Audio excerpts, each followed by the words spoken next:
आप देख रहे हैं RZ24 news India Hindi. Maharashtra, अपनी मिट्टी अपने लोग। कि उसूलों पर जब आ जाए तो टकराना जरूरी है, जिंदा हो तो जिंदा नजर आना जरूरी है। और जिंदा कौम की और जिंदा दिल्ली की अगर सबसे बड़ी मिसाल कोई हो सकती है तो वो इस बार इस सरकार को उखाड़ फेंकने की ही मिसाल आपको देनी है। मौलाना सऊद के जो वालिद थे वो मेरी वालदा के साथ सांसद रहे, वो हमारा पुराना ताल्लुक है, पुराना रिश्ता है। उसी के नाते आज मैं आपके बीच में ये गुहार लगाने आई हूँ। थाली में यहाँ पर मौजूद मेरे सभी मोहतरम बुजुर्गों, भाइयों और हमारे बीच में यहाँ पर महागठबंधन के प्रत्याशी मौलाना सऊद आलम साहब आपके बीच में हैं। मैं बहुत दूर से आपके बीच में आई हूँ, आपकी बहन हूँ, आपकी बेटी हूँ, और सिर्फ इसलिए कि आज पूरे देश की नजर अगर कहीं है तो आप लोगों के ऊपर है कि बिहार की ये अजीम जनता हमें रास्ता दिखाएगी कि इस देश को किस दिशा में चलना चाहिए। नफरत के दिशा में, बेरोजगारी और गरीबी के दिशा में, या एक उम्मीद के दिशा में। तो आज हम सब आपके बीच में महागठबंधन के रूप में एक ऐसा गठबंधन लेके आए हैं जहां सभी का मान सम्मान, सभी की इज्जत होगी, जहां आपकी तरक्की के लिए, आपकी आने वाली नस्लों की तरक्की के लिए काम किया जाएगा। ये जो धरती है बिहार की, ये मेहनत कष्टों की धरती है और यहाँ पर सबसे ज्यादा ईमानदारी से मेहनत करने वाले हमारे भाई रहते हैं। लेकिन अफसोस की बात है कि आप लोगों को रोजगार के लिए अलग अलग सूबों में जाना पड़ता है, अलग अलग राज्यों में जाना पड़ता है। ये आपकी जो सरकार है ये आपको नहीं रोजगार देना चाहती, आपकी तरक्की नहीं चाहती है। आज बहुत लंबा वक्त काट के आपके सामने ये सुनहरा मौका है कि आप लोग, हम सब एकजुट होकर मिलकर इस सरकार को बदलने का काम करें। और ये सरकार सिर्फ तब बदली जा सकती है जब हम बहुत समझदारी और सूझबूझ के साथ ये आंकड़े जोड़े कि सरकार को हरा कौन सकता है। ये गठबंधन इसीलिए आपके लिए बना है कि सब आप और हमारे जैसी सोच रखने वाले, तरक्की की, भाईचारे की सोच रखने वाले लोग एकजुट होकर इस नापाक सरकार को बदलने का काम करें। मेरे भाइयों, मैं आपसे ये कहना चाहती हूँ कि आप लोग अपने इन वोटों को, अपनी ताकत को बंटने नहीं दीजिए। एकजुट होकर, एक तरफ होकर जब आप और हम वोट करेंगे तभी जाके हमें तरक्की हासिल हो पाएगी। हमारे बीच में मौलाना सऊद आलम साहब, अब भी आपके विधायक थे, आपकी लड़ाई लड़ते रहे, और फिर से आपको और हमें कोशिश करनी है कि इनको फिर से हम जिताएं ताकि हमारी सरकार बन सके। मौलाना सऊद के जो वालिद थे वो मेरी वालदा के साथ सांसद रहे, वो हमारा पुराना ताल्लुक है, पुराना रिश्ता है। उसी के नाते आज मैं आपके बीच में ये गुहार लगाने आई हूँ कि इस सरकार से, ये जो डबल इंजन की नापाक सरकार है, इससे हम लड़ते हैं जब,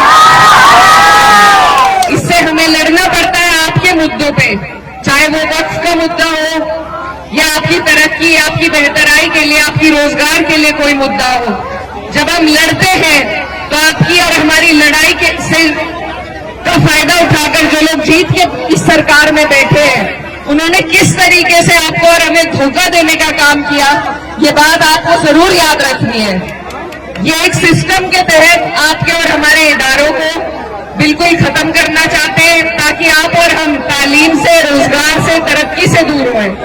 तो इन लोगों के इस इरादे को अगर हम फेल कर सकते हैं तो सिर्फ एक वोट की ताकत हमारे पास है और कोई लाठी डंडे की ताकत नहीं है। सिर्फ वोट की ताकत से आप चोट पहुंचा सकते हैं, और उसमें भी अगर हम अपने वोटों को बांट देंगे, अगर आपसी लड़ाई के चक्कर में हम इनको फिर जीतने देंगे तो ये हमारी आने वाली नस्लें आपको और हमें कभी माफ नहीं कर पाएंगी। तो मैं बहुत दूर से आपके बीच में, हमारा उत्तर प्रदेश आपकी तरफ निगाहें टिकाए बैठा है कि बिहार से जो संदेश निकलेगा वो पूरे देश भर में सरकार को बदलने का काम करेगा। तो मेरे भाइयों,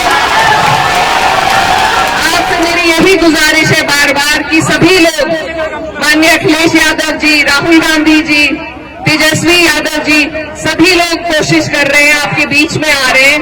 इस बार आपके पास मौका है। अगर इस बार मायूस हो गए तो फिर लंबा मौका हाथ से चला जाएगा, इसलिए आपको चूकना नहीं है। और लालटेन का आपका बटन है, आने वाली 11 तारीख है।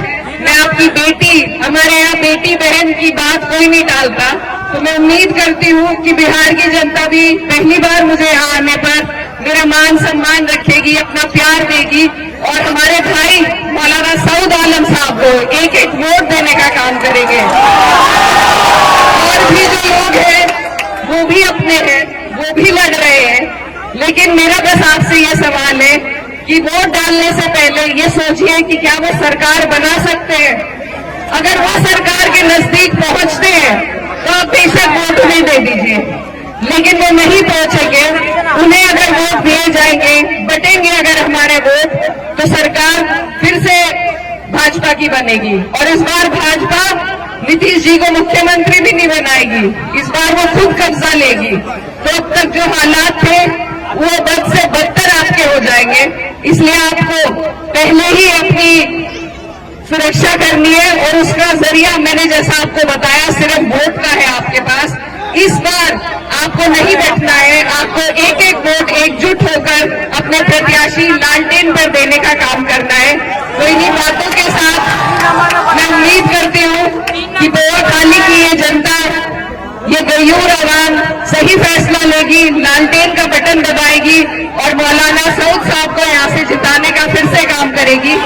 आप सब यहाँ मेरी बात सुनने के लिए इकट्ठा हुए, यहाँ पर दूर दूर से लोग आए, मैं आपका तहे दिल से शुक्रिया अदा करती हूँ। और बस एक बात के साथ आपसे विदा लेना चाहती हूँ कि उसूलों पर जब आ जाए तो टकराना जरूरी है, जिंदा हो तो जिंदा नजर आना जरूरी है। और जिंदा कौम की और जिंदा दिल्ली की अगर सबसे बड़ी मिसाल कोई हो सकती है तो वो इस बार इस सरकार को उखाड़ फेंकने की ही मिसाल आपको देनी है। आप सबका यहाँ आने के लिए बहुत बहुत शुक्रिया, धन्यवाद। दुआओं में याद रखिएगा। अस्सलाम वालेकुम। अपने क्षेत्र की खबरों एवं विज्ञापनों के लिए संपर्क करें वसीम शेख, प्रधान संपादक, 8149797961। खबर पसंद आए तो लाइक, कमेंट, शेयर करें, सब्सक्राइब करें।